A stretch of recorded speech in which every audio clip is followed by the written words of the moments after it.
Buenas tardes a nuestro selecto grupo de invitados conferencistas de la Argentina. Esta tarde se va a hablar sobre la parte de tumores de la mano y del miembro superior, día 25 de agosto del 2020, 18 horas en Bolivia. Agradecer la participación de todos, del directorio de la SBOLOP, de los colegas internacionales de Latinoamérica que están presentes, el doctor José Vicari ahí, que lo veo de Venezuela, y otros amigos de varios países. A nombre de la Sociedad Boliviana de Ortopedia y Traumatología y de la Asociación Boliviana de Cirugía de la Mano, quiero dar la bienvenida al doctor Miguel Capomasi, que él va a iniciar su charla, va a ser reconstrucciones con aloinjerto. Al doctor Jorge Boreto nos va a hablar de reconstrucciones oncológicas con técnicas microquirúrgicas, y al doctor Ezequiel Seidenberg nos va a hablar conceptos generales en el manejo de los tumores del miembro superior. Muy buenas tardes, muchas gracias por compartir su experiencia. Y podemos dar inicio entonces con el primer conferencista, doctor Ezequiel. Bueno. Rodrigo.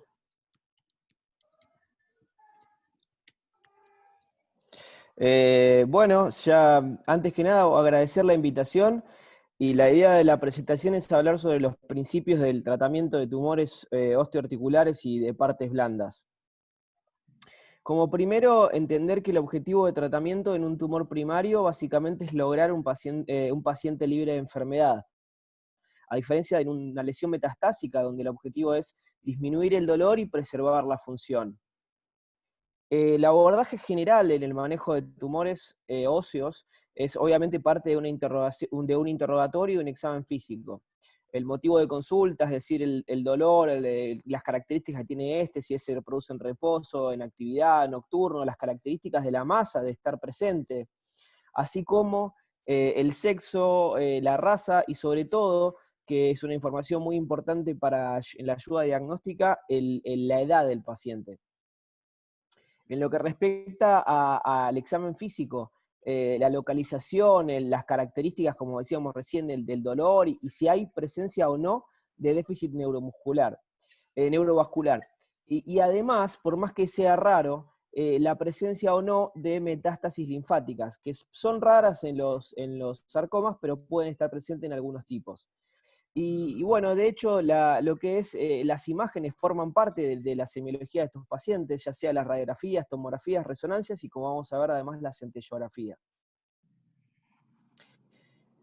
Lo que es la radiología asociada con la edad particularmente genera una sospecha diagnóstica muy importante. Por ejemplo, las lesiones epifisarias que se ven radiológicamente en las epífisis en un paciente de 10 a 25 años, uno puede tener una alta sospecha de encontrarse que esa lesión sea un condroblastoma. A diferencia si es un paciente de una edad un poco mayor, de una paciente, una mujer de 20 a 40 años, la sospecha se vuelca más hacia lo que son los tumores de células gigantes. Lo mismo ocurre en la diáfisis, donde cuando uno tiene un paciente, un chico joven de 5 a 25 años con una lesión diafisaria, la sospecha se puede volcar hacia lo que es un sarcoma de Ewing, distinto a una lesión en esta misma localización, pero en un paciente más añoso, donde la tendencia es a pensar a una lesión como el linfoma, que sea la causante del problema. Los signos radiológicos, bueno, ya son todos conocidos por todos, básicamente, lo que es la lesión cortical y la reacción perióstica, lo que es el triángulo de Codman, la reacción en catáfila de cebolla o el Sandberg. La tomografía básicamente tiene un rol muy importante, avanza por sobre lo que es la radiografía convencional, nos ayuda a evaluar la integridad cortical, es muy importante y diagnóstica en las lesiones como el osteoma osteoide, ayuda a definir las calcificaciones en lesiones que son cartilaginosas, la erosión cortical o el afinamiento en lesiones con lesiones malignas, y también obviamente en las lesiones como las metástasis pulmonares, que son clave la tomografía como diagnóstico. La centellografía todavía aún hoy sigue teniendo un rol importante, probablemente menor del que tenía hace muchos años, pero lo sigue teniendo. para el diagnóstico de metástasis óseas, lesiones múltiples como los osteocondromas múltiples, encondromas o la displasia fibrosa, y además es obviamente en positivos como en lesiones malignas como el mieloma. La resonancia tiene un rol particular que es clave para lo que es diagnosticar el tamaño de la lesión y poder tener una mejor descripción de la relación anatómica con los tejidos circundantes. Hay que tener en cuenta que una técnica más precisa nos ayuda a diferenciar lo que está en la enfermedad dentro y fuera del hueso. Por ejemplo, esta lesión, donde uno ve en la radiografía, obviamente, esta lesión que es un tumor de célula gigante, es como un compromiso muy severo del radio distal. Sin embargo, la resonancia aporta y marca a las claras lo que es el compromiso extraóseo, el avance sobre las partes blandas que tiene, y este es el rol probablemente más importante que tiene la resonancia. Y hay lesiones en particulares, como ser los lipomas, los hemangiomas o las sinovitis vello-nodulares, donde puede generar incluso un diagnóstico específico. En estas lesiones en particular, la resonancia se comporta como el estudio diagnóstico. En el resto no se comporta nunca como un método diagnóstico específico. Pero además tiene un rol, una utilidad muy importante, ya que las lesiones que se encuentran profundas a la fascia y mayores a 5 centímetros, ambos aspectos que se pueden definir por resonancia, son consideradas como posibles sarcomas, y esto es muy importante a la hora del manejo y la evolución del paciente. Recordar lesiones profundas a la fascia y con mayores a 5 centímetros. La ecografía tiene un rol, obviamente, en algunos tipos de tumoraciones, sobre todo en tumores sólidos quísticos, pero en lo que es patología maligna tiene un rol muchísimo menor. La clasificación de los tumores óseos básicamente está dada en base al tipo celular que tienen, si es una afectación del cartílago prioritariamente, si son tumores productores de osteoide, de tejido fibroso o de médula ósea, y se dividen en lesiones benignas y malignas. La clasificación más utilizada para este tipo de lesiones las divide, como decíamos recién, en tumores hematopoyéticos, que pueden ser benignos o malignos como el mieloma, los que son condrogénicos, como el osteocondroma, o las versiones malignas, como lo que es el condrosarcoma, lesiones osteogénicas, como el osteoma osteoide, o sus versiones malignas, como el osteosarcoma, de origen desconocido, como el tumor de células gigantes, fibrogenéticos notocondrales o incluso vasculares. La clasificación de Enneking es la clasificación, estadificación en realidad, de tumores benignos más utilizada, ya tiene muchos años, de los años 80, pero aún así tiene mucha utilidad, que las divide en estadio 1, 2 y 3, latente, cuando es una lesión intracapsular en un paciente asintomático como un hallazgo, una lesión activa, cuando es intracapsular de crecimiento lento y con síntomas relacionados, o ya cuando son lesiones agresivas, extracapsulares, que son las tipo 3 de los tumores benignos de Enneking.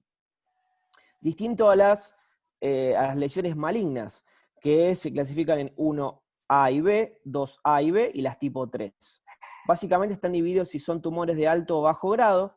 Las tipo 1 siempre son de bajo grado, las tipo 2 son de alto grado, y básicamente las lesiones tipo estadificadas, como tipo 3 de Enneking, son lesiones en cualquier grado, en cualquier sitio, comprometiendo o no el compartimento, pero tienen la característica de que tienen metástasis regionales o a distancia. Y esa es la característica que habla más de la agresividad de la lesión. De vuelta, en el avance en lo que es de la estadificación, de la estadificación tumoral, pero en este caso de lesiones de partes blandas, analiza lo que es el grado, como es igual que antes, si es un tumor de bajo grado o de alto grado, el tamaño de la lesión, también como mencionamos previamente, si son lesiones mayores o menores a 5 grados, recordando que mayor a 5 centímetros está asociada a lesiones sarcomatosas, y la profundidad. La profundidad, siempre lesiones más profundas a la fascia, son lesiones con más sospecha de lesión de tipo sarcomatosa. Y toda lesión que esté asociada, no importa el grado, el tamaño o la profundidad, asociada a lesión metastásica, van a ser van a ser lesiones de estratificaciones tipo 4. En lo que respecta a los tumores, básicamente similar a lo que mencionábamos antes, pero en este caso lo que la termina definiendo es el grado, si es alto o bajo grado, la localización, si es intra o extracortical, y si tiene o no presencia de metástasis. Y en este caso sí se diferencia lo que son metástasis locales o ganglionares o metástasis a distancia. Desde el punto de vista de criterios diagnósticos en este tipo de lesiones, en las lesiones tumorales, hay algunos, el pilar probablemente es lo que es la biopsia. Es fundamental en el manejo de los tumores musculoesqueléticos y guía tanto lo que es pronóstico, tratamiento, como además seguimiento. Es un estudio que está muy banalizado, pero aún así las complicaciones son potencialmente catastróficas. El papel central de la biopsia a menudo se tiende a subestimar y ha sido material de discusión por muchos años. Este es un trabajo clásico de Mankin del año 82, un estudio multicéntrico retrospectivo donde se analizaron 329 pacientes y se analizaron biopsias realizadas de un paciente derivado con un estudio ya realizado, o cuando el paciente fue biopsiado en el centro donde recibió el tratamiento definitivo. Y este es un tratamiento que sentó muchos pilares en cuanto a este manejo. Y básicamente las conclusiones que llevó el trabajo de Mankin fue a que hay 3 a 5 veces son más frecuentes las complicaciones cuando se realizan en centros no especializados en comparación con centros donde se realiza el tratamiento definitivo. Que la planificación es tan importante, o sea, la planificación, tomando en cuenta la biopsia, es tan importante como el tratamiento definitivo que se le va a realizar al paciente, y por lo cual obviamente recomienda realizar siempre la biopsia en tratamientos donde se va a realizar el tratamiento definitivo. Mankin obviamente se volvió a analizar el tema varios años después, en el año 96, donde se volvieron a repetir los mismos hallazgos, los resultados fueron los mismos que en el estudio previo, y básicamente los conceptos es que es técnicamente sencillo, pero es conceptualmente complejo, no es solamente una toma de tejido. Se debe estar asociada a un examen clínico, laboratorio y de imágenes, es un elemento decisivo en la estadificación y debe estar integrado por, obviamente, una estrategia y un grupo multidisciplinario de análisis. La decisión del lugar y del tipo de punción, o sea, una punción o una biopsia abierta, debe ser un material para analizar tanto por el radiólogo como por el patólogo como por el cirujano. Y como decíamos antes, las complicaciones de la biopsia impactan sobre el tratamiento y además sobre el pronóstico del paciente. Este es un ejemplo de un tipo de lesión donde obviamente tiene una lesión lítica y donde tiene erosión cortical y compromiso importante, donde se observa y se debe tomar la biopsia, planificar la biopsia en base a avanzando un paso más en la planificación de la futura cirugía que se va a realizar.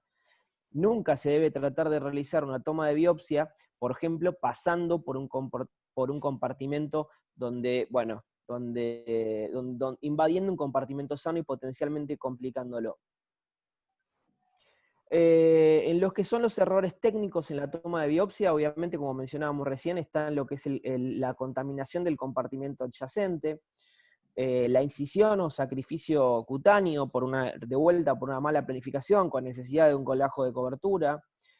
Esto genera a su vez una cirugía más agresiva y obviamente oncológicamente menos segura, y está asociado a más riesgo de amputación, así de banal como parece. Una simple toma de biopsia mal realizada puede terminar en una amputación y obviamente, bueno, afectar el pronóstico y el tratamiento que se le va a realizar al paciente. En algunos casos la biopsia no es diagnóstica y puede estar asociado a lo que es una toma de tejido en el área incorrecta. Se puede haber punzado una zona hemorrágica o necrótica en vez de la zona efectivamente tumoral. La punción está más asociada, obviamente uno toma menos tejido, está más asociado a más riesgo de toma no diagnóstica, y es por esto que siempre debe ser o idealmente debe ser discutido con un radiólogo y con un patólogo la zona donde se va a tomar esta muestra. Entonces, lo que se sabe es que la repetición de uno o más biopsias está asociado a un retardo en el diagnóstico y obviamente a más morbilidad y costos. Esta es una lesión característica, son las distintas caracterizaciones que puede tener una lesión tumoral, las áreas osificadas, calcificadas, el hematoma, necróticas, que hay que tomar en cuenta a la hora de planificar una toma de biopsia. Este es un tipo de forma de toma de muestra, y hay que recordar que es muy importante este concepto. La periferia del tumor es la zona más vital y probablemente la interfaz pseudocápsula tumor es la zona ideal para la toma de muestra. Repito, la interfaz pseudocápsula tumor. Eso es muy importante a la hora de elegir la toma de muestra. Otro factor importante para evitar complicaciones en la biopsia es lo que es una hemostasia correcta. Tener una hemostasia correcta, sobre todo, perdón que me está ladrando el perro, una hemostasia correcta básicamente en zonas donde tiene mucha predisposición a tener sangrado, son zonas con alta irrigación, con alto recambio mitótico y demás. Es muy importante hacer una adecuada hemostasia. Esto porque un hematoma en una zona de toma de biopsia puede generar, obviamente, problemas importantes, porque la difusión de las células neoplásicas primero se genera en el hematoma, genera una disección en el tejido celular y se puede diseminar por fuera del compartimento, y además que desde el punto de vista del tratamiento, el hematoma se comporta como una barrera, evitando, limitando el acceso de los fármacos en el caso de que el paciente reciba un tratamiento quimioterápico. Y eso puede llegar a ser, obviamente, otro de los problemas a tener en cuenta, por lo cual es importante una buena hemostasia en la toma de biopsia. Obviamente, además, lo que es las fracturas patológicas, ¿no? Recordando que este es un hueso débil, la zona donde se va a tomar la muestra debe ser adecuadamente planificada para esta complicación que puede pasar, pero bueno, si no la puede evitar, obviamente es mucho mejor. Y respecto a lo que es la hemostasia correcta, se recomienda, además de una adecuada cauterización de los vasos, un cierre por planos prolijos y la colocación de un drenaje como se ve en la imagen de la derecha. Entonces, recordando los aspectos técnicos de esto, se recomienda una incisión longitudinal sin exsanguinación del miembro, sobre todo cuando trabajamos en el miembro superior, incisiones sobre el tumor en el mismo compartimento, respetando los septos musculares y con una correcta hemostasia. Este es un esquema básicamente de los tipos de incisiones longitudinales que se recomiendan en el miembro superior para la resección de masas tumorales. Y este es un estudio importante realizado por el equipo de nuestro hospital, el doctor Santiago Araujo, que ya falleció, y el doctor Múscolo, que ha sido el jefe del servicio de ortopedia oncológica del hospital por muchos años, donde se analizaron 7.300 casos de diferentes centros, y ven que analiza los aspectos básicamente claves en lo que son punciones con aguja fina y punciones con aguja gruesa.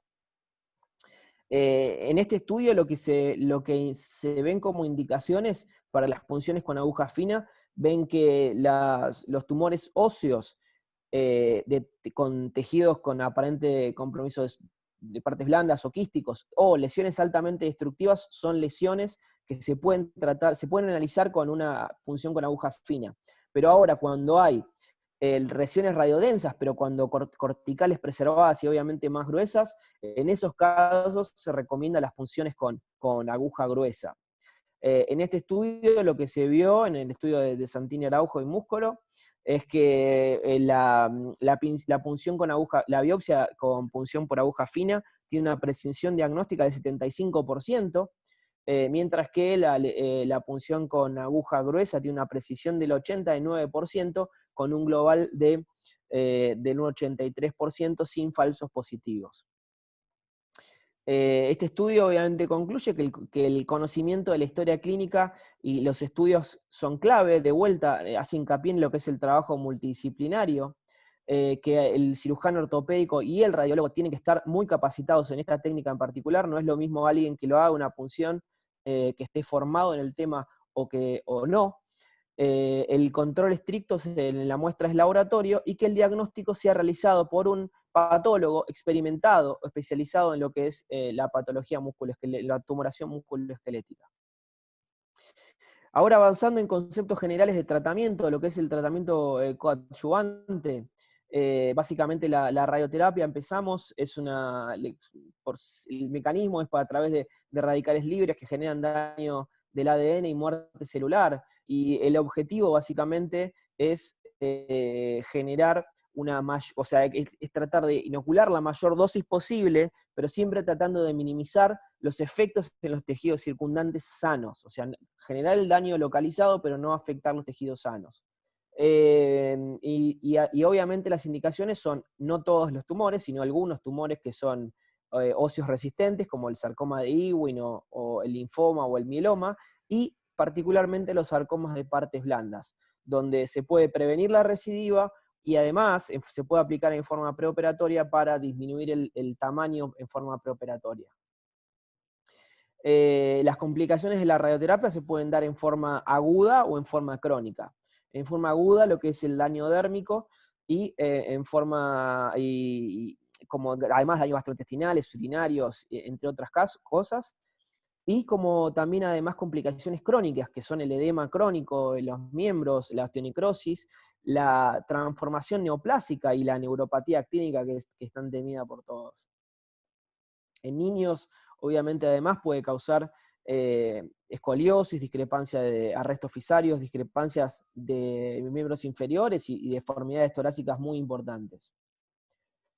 Ahora, en lo que es el otro tratamiento coadyuvante por excelencia, que es la quimioterapia, es clave. De hecho, lo que es en osteosarcoma ha cambiado la historia natural de la enfermedad. En la prequimioterapia tenía una mortalidad del 80%. Posterior a la quimioterapia, la sobrevida a 5 años es del 70%. Y básicamente se lo puede diferenciar entre adyuvante y neoadyuvante. Adyuvante es cuando se administra en forma posoperatoria para tratar las posibles micrometástasis. Y neoadyuvante es cuando se administra en forma preoperatoria para disminuir el tamaño de la lesión. Y esto es muy importante en forma neoadyuvante, cuando uno aplica la quimioterapia y la pieza que se analiza, la pieza operatoria que se analiza, tiene una necrosis mayor al 95%, esto se asocia es como un factor pronóstico de buen valor. Antes se decía 90, 95, la tasa de necrosis es muy asociada al pronóstico que va a tener el paciente. Ahora, lo que es en el tratamiento quirúrgico es el dilema entre amputación o cirugía de preservación. Es como, digamos, la sobrevida va a estar, hay una serie de preguntas que uno puede hacerse: si la sobrevida estará afectada por el tratamiento elegido, cuál será la morbilidad a corto y largo plazo, si hay consecuencias psicosociales con lo que es la amputación, por ejemplo. Son todas cosas que uno debe pensar y debatir, probablemente incluir en los conceptos del tratamiento de esta patología. En lo que es la mano, el tratamiento es quirúrgico, y la biopsia excisional, sobre todo, se utiliza frente a sospecha de tumores malignos y benignos que afecten la función. La clasificación esto es importante en lo que es el tratamiento quirúrgico, conceptual, no solamente a tumores de la mano, a tumores que son por fuera de la mano. La clasificación de los márgenes quirúrgicos. Recordar que una lesión intralesional es una lesión donde el plano de disección es básicamente para reducción de volumen, y el ejemplo clásico es el curetaje. Distinto a lo que es una lesión donde se realiza una resección marginal, donde se reseca la zona reactiva a la cápsula. Una resección amplia es una resección en bloque dentro de un compartimento, pero ya involucra la cápsula, distinto a una resección radical donde ya se realiza una resección en bloque de todo el compartimento. La resección compartimental no se aplica a la mano particularmente. Básicamente estos conceptos difieren un poco de los conceptos oncológicos de otras zonas. Básicamente, y en esto aplican lo que se llaman los principios de decisión por zona. Y esto como para ir finalizando un poco lo que es el tratamiento quirúrgico de la resección oncológica en la mano. Cuando uno tiene una afectación en la falange distal, la excisión por zona permite ir levemente por debajo con conservación del resto del dedo.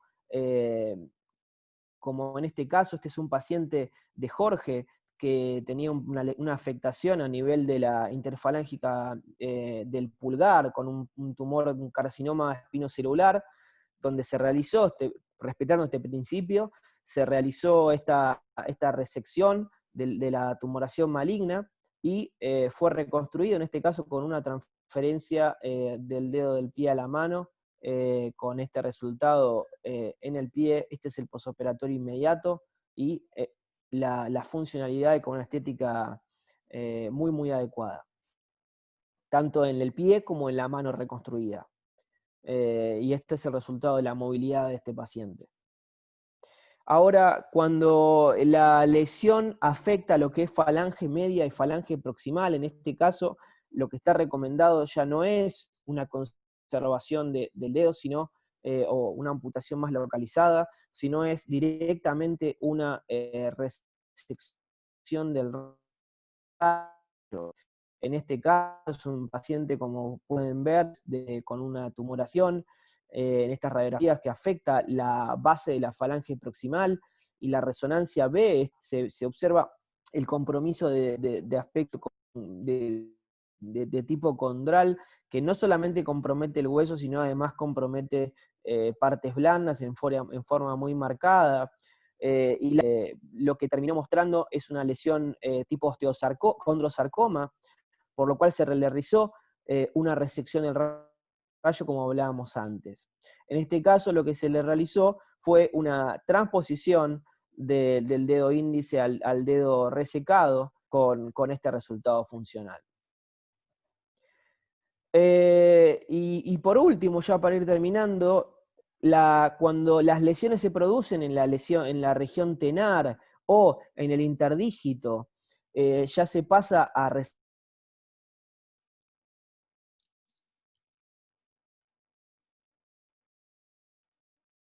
la región tenar y la cara palmar del quinto dedo.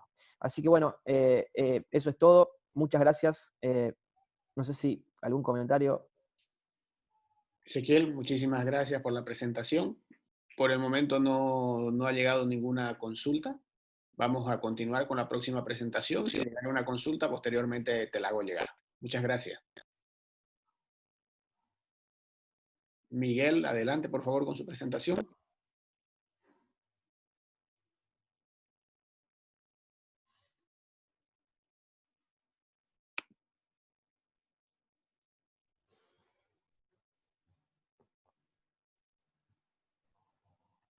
Diego, está el doctor Miguel con audio y video, por favor.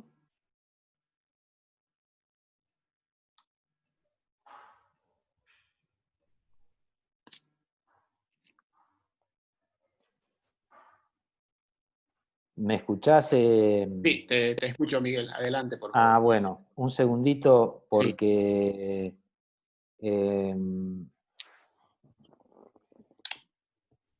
tengo que reingresar porque tenía un problemita con internet y tengo que reingresar 5824. Voy a tratar de...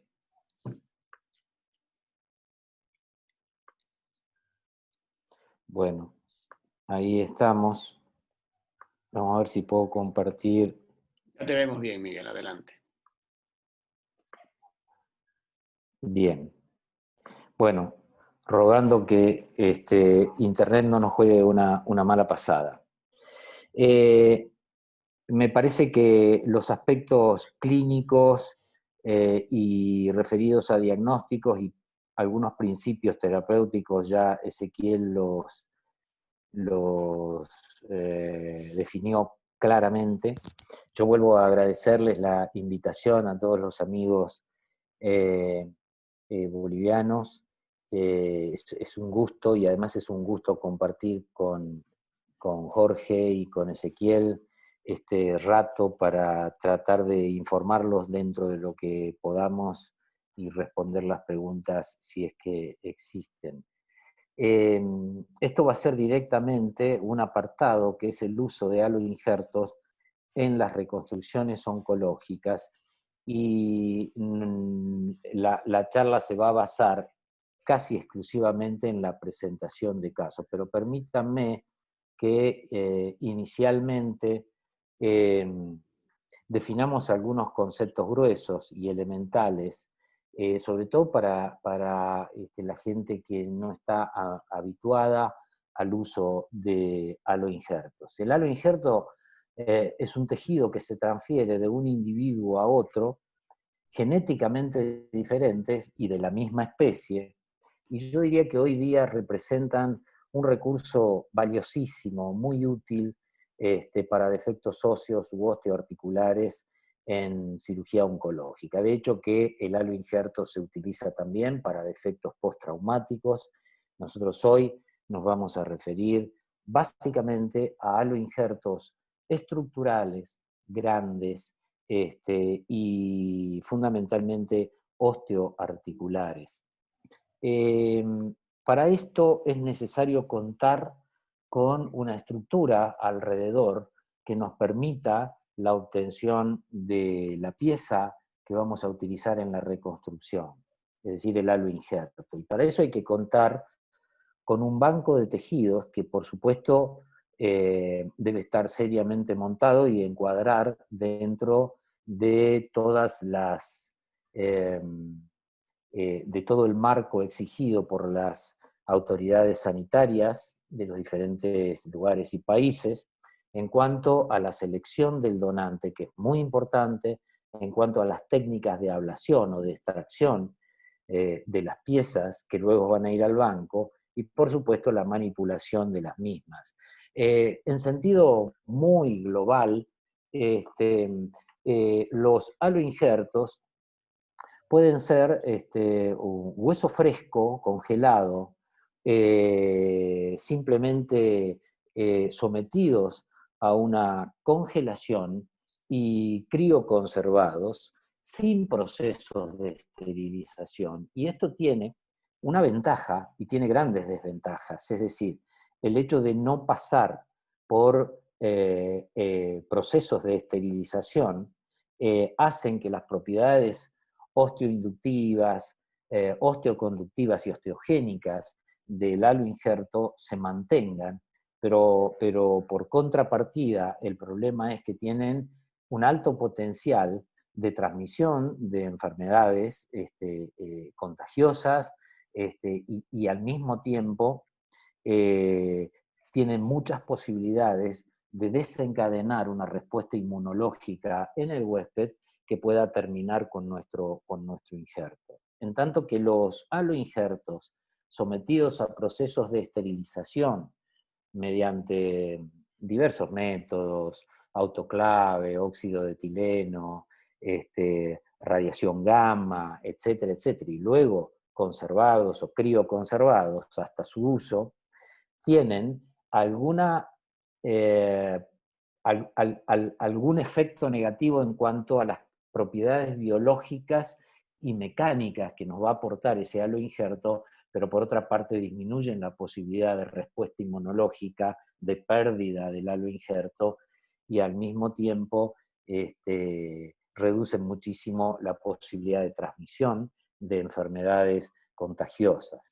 Nosotros vamos a hablar, porque aloinjerto puede ser una dosis pequeña de chips de hueso esponjoso. Nosotros hoy nos vamos a referir a los aloinjertos estructurales grandes, que pueden ser intercalares, básicamente hueso cortical para defectos intercalares o diafisarios, que no es el tema de hoy y que por otra parte nosotros utilizamos muy poco porque hay otros procedimientos como la distracción del callo óseo o como el aporte de hueso vascularizado mediante técnicas microquirúrgicas, que se va a referir Jorge. Nosotros nos vamos a referir a casos tratados con aloinjerto estructural en patología tumoral osteoarticular.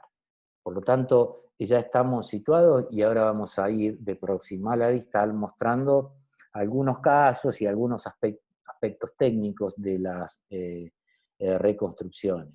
Este es un chico de 16 años y como bien lo puntualizaba Ezequiel en su charla general, aparece con un dolor espontáneo, con un bloqueo de rotaciones, una asimetría en cuanto a las características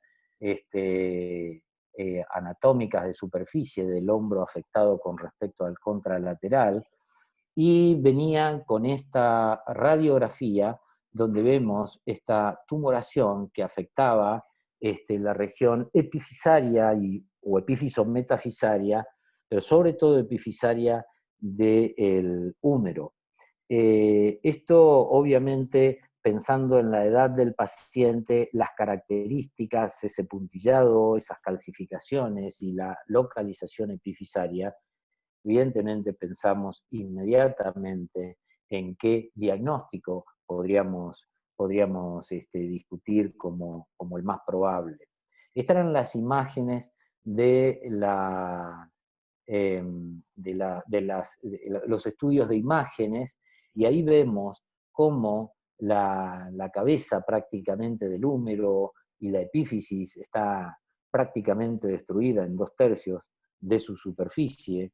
Vean aquí también abajo y a la izquierda, esto es un coliflor que además bloqueaba las rotaciones del hombro, sobre todo la rotación interna, y el diagnóstico clínico e imagenológico fue el de condroblastoma epifisario. Este paciente ya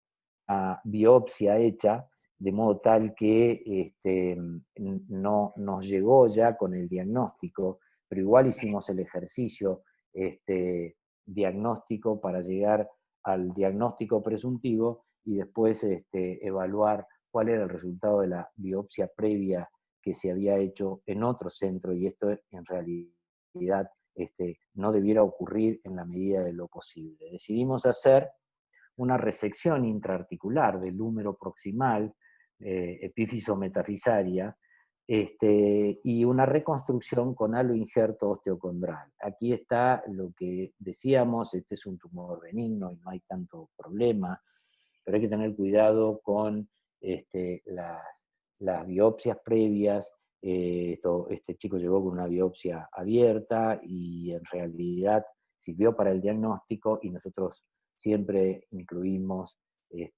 sobre todo en el tratamiento de los sarcomas óseos o de partes blandas, completamente la zona de la biopsia previa. Esto es el abordaje.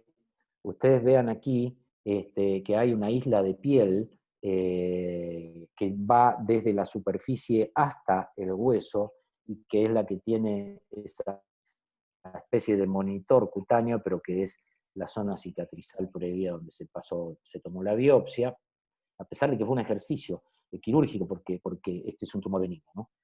Aquí vemos los elementos superficiales, el pectoral mayor, la porción larga del bíceps, y aquí el deltoides, y por suerte aquí el deltoides no debió ser sacrificado, sino que se pudo mantener la inserción de la B deltoidea a nivel diafisario. Y este es el supular y el tendón conjunto. Uno va a hacer, esta es la masa tumoral completa, va a hacer una resección en la región, en el cuarto proximal diafisario, por debajo de la metáfisis, y luego de eso, cuando uno eleva la pieza, ahí vamos a poder seccionar el dorsal ancho, que es este tendón muy ancho que se ve ahí, que está en la parte ventral cuando uno eleva la pieza ya osteotomizada. Por supuesto, esto era tumor, esto era lo poco que quedaba de cartílago, y esta es la glena con todo el manguito capsular y tendinoso que será el sitio de recepción de la pieza que nosotros vamos a utilizar. Es muy importante esto y el reparo de todos los elementos, porque esto va a ir unido al componente de tejidos blandos que vamos a traer junto con el halo injerto. Esta es la pieza resecada, este es el halo injerto, ustedes vean que tiene inserciones de tendones del pectoral, si hubiéramos necesitado deltoides también las tiene, por supuesto todo el manguito capsular, los tendones del manguito rotador, etcétera, etcétera. Primero se procede a la sutura en la región más ventral o inferior de la articulación, luego se volcará y se hará la fijación y la reconstrucción a nivel anterior, superior y posterior del manguito.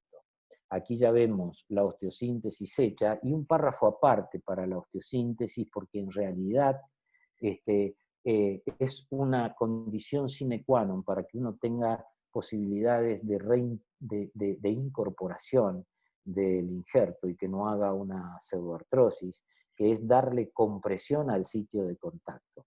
Muchas veces, yo diría muchísimas veces, usamos una doble placa, y en este caso ahí vemos los tendones que recibirán el pectoral mayor, entre otros, y arriba la sutura del manguito rotador. Esto es el montaje. Usamos un poquito de injerto esponjoso para colocar aquí, pero en realidad lo que es más importante es darle mucha compresión. A los 2 años de postoperatorio se ve un injerto que está todavía que está intacto, que está incorporado, que consolidó con una función aceptable en este chico. Pero el otro día, junto con Miguel y con Jorge, también participábamos de una charla para la Asociación Argentina de Cirugía de la Mano sobre tumores, y veíamos y discutíamos que uno de los grandes problemas de los aloinjertos osteocondrales evidentemente es la estabilidad. Indefectiblemente, el aloinjerto tiende a migrar proximalmente, como que la reconstrucción del manguito rotador con los motores musculares del huésped o del receptor y el componente del manguito rotador tendinoso que trae el aloinjerto no es suficiente, y el vector del deltoide, que es un vector vertical, se lleva hacia arriba el aloinjerto, y esto es imposible de controlar, y yo diría que es la regla, y este chico no lleva tanto tiempo, pero estamos pensando en que vamos a tener problemas. Pero claro, 16 años, yo no puedo pensar de entrada en una combinación de aloinjerto con prótesis, es decir, el tema y el objetivo acá es ganar un poco de tiempo, y ya veremos cómo se comporta esto en el tiempo y cómo se comporta el componente condral. Porque hay algo que decir en los aloinjertos osteoarticulares, y es precisamente que la incorporación del tejido cartilaginoso y del condrocito no es la misma que la de las células óseas, y hay muchas veces, y lo vamos a ver en algunos casos, una caída del componente condral que puede generar una articulación artrósica, que habitualmente se tolera bien porque es una articulación neuropática, porque el aloinjerto está denervado. Este es otro caso de hombro, donde vemos que hay una consulta muy, muy frecuente en la práctica de los que nos gusta un poco también el hombro. Una paciente que viene con dolor en el hombro, con el diagnóstico de una tendinosis del supraespinoso, y uno se encuentra con esto que obviamente tiene todas las características de un condroma o de un encondroma, que son frecuentes de ver aquí. Y ahí empieza la disyuntiva, si en realidad el síntoma del paciente se debe a la lesión de partes blandas del manguito rotador o a esto, que afortunadamente la mayoría de las veces, bajo diagnóstico por punción, terminan siendo condromas, tumores cartilaginosos benignos. Esta mujer de 54 años tenía ese diagnóstico presuntivo. Se hizo el estudio de imágenes con resonancia, donde vemos las características. Es un tumor intracompartamental, todo apunta a un tumor formador de cartílago y de características poco agresivas. La biopsia por punción se hizo bajo tomografía y de común acuerdo en cuanto al abordaje con el especialista en imágenes y con el resto del equipo. Y esto fue una biopsia revisada nada menos que por el querido Eduardo Santini Araujo, donde dice que el sustrato histopatológico es vinculable a un encondroma. Dado el tamaño de la lesión, se sugiere una resección, eliminación completa del tejido tumoral, y lo clásico, un relleno óseo por el tamaño. Entonces, se hace un abordaje lateral, un curetaje con autoinjerto, y se envía el material obtenido de nuevo a una revisión histopatológica. Hasta este momento yo no conocía al paciente, porque esta historia que les estoy contando fue previa a que nosotros viéramos, a que el paciente llegara a nuestro centro, y cuando se revisa el material, el diagnóstico definitivo fue de encondroma. Pero 8 meses después, la paciente viene con una imagen más osteolítica, más preocupante, continuaba con dolor, y por supuesto las imágenes también son un poco más preocupantes, sobre todo en la parte proximal, aunque todavía se mantenía ahí dentro del compartimiento. Vean que hay una tendinosis también. Y bueno, esto ya nos habló nuestro amigo, el especialista que había operado esto, y que nosotros, pienso, hubiéramos seguido el mismo camino. Y Eduardo vuelve a examinar el material enviado. Y yo creo que basándose más en la evolución clínica y en la imagenología que en la histopatología, él definitivamente se inclina a considerar esto como un condrosarcoma de bajo grado y ya propone una resección completa. Entonces, aquí, sin una resección más radical. Esto está estadificado en la clasificación universalmente aceptada de Enekin como un estadio 1A porque es de bajo grado, grado 1 porque es intracompartamental, y T1 por la localización también, y porque obviamente no hay... perdón, grado 1 porque no hay ningún tipo de metástasis, y T1 por la localización. Aquí nosotros apelamos también a una resección intraarticular del húmero proximal, pero tratando de evitar, y esto fue hecho hace unos años, el riesgo de perder el componente cartilaginoso del halo injerto. Decidimos seguir el camino y combinar el halo injerto con una prótesis. Pero en el momento que hicimos esto, que no es lo que haríamos hoy, hicimos una haloprótesis con prótesis anatómica.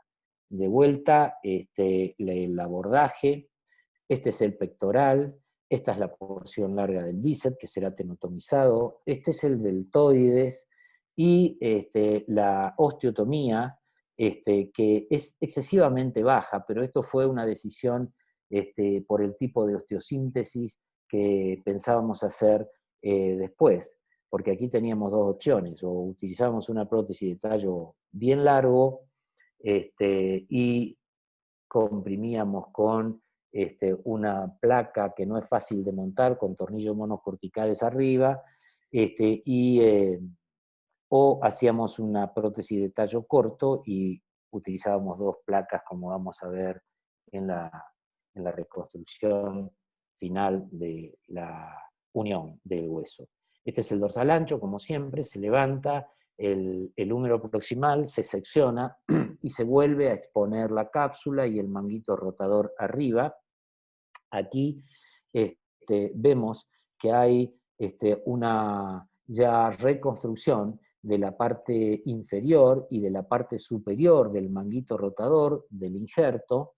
Estos son todos los elementos musculotendinosos que están reparados. Y hay una cosa, ustedes ven aquí que el injerto tiene unos reparos hechos, y esto no debe hacerse, y fue por un problema con el banco, con la gente que nos nutrió de este halo injerto hace muchos años, y el banco hoy es otro. Entonces, para la reinserción nosotros tuvimos que hacer algunos pequeños orificios a nivel del hueso, y esto puede debilitar el injerto, y en el periodo inicial de un año y medio, hasta que el hueso realmente se incorpore y se fortifica, puede romperse. De modo tal que esto no debe hacerse. Esta es la reconstrucción final. Ustedes vean ahí las placas compresivas, el tallo corto de la prótesis, el nivel de la osteotomía, un poco de injerto, y aquí vemos ya la consolidación a 6 meses, y esta paciente me manda fotos cada año, está viviendo en Madrid en este momento, el injerto se incorporó totalmente abajo, pero obviamente está alto, pero ella continúa todavía con una función aceptable, pero creo que esto se va a terminar definitivamente yendo. Hasta los 6, 7, 8 meses que estuvo en el centro nuestro, estuvo rehabilitando. Por supuesto que necesitaba todavía fortalecer sus músculos, el deltoides, los músculos del manguito rotador. Esto que uno sutura el manguito rotador del halo injerto y utiliza los motores del huésped es muy bueno desde el punto de vista teórico, pero desde el punto de vista práctico no siempre responde como uno piensa. Aquí usamos, este es un paciente que nos pasó a nosotros, y es una experiencia que uno quiere también mostrar, y los errores. Un varón con una tumoración dolorosa en la zona escapular y acromion izquierdo, de crecimiento lento, sin trauma, compromiso funcional, y vimos esto con un diagnóstico diferencial entre quiste óseo aneurismático, porque abombaba un poco las corticales, y TCG, y el diagnóstico anatomopatológico de esta masa o de esta lesión pseudotumoral o tumor benigno como el TCG, fue de al fin y al cabo, una lesión pseudotumoral, un quiste óseo aneurismático. Vimos esto, nos percatamos intraoperatoriamente del aspecto y dijimos, esto es un quiste aneurismático, eso parecía ser la membrana, lo rellenamos con halo injerto, en este caso halo injerto esponjoso, que se someten a varios lavados previos intraquirófano, y por supuesto se mezcla con antibióticos ahí locales.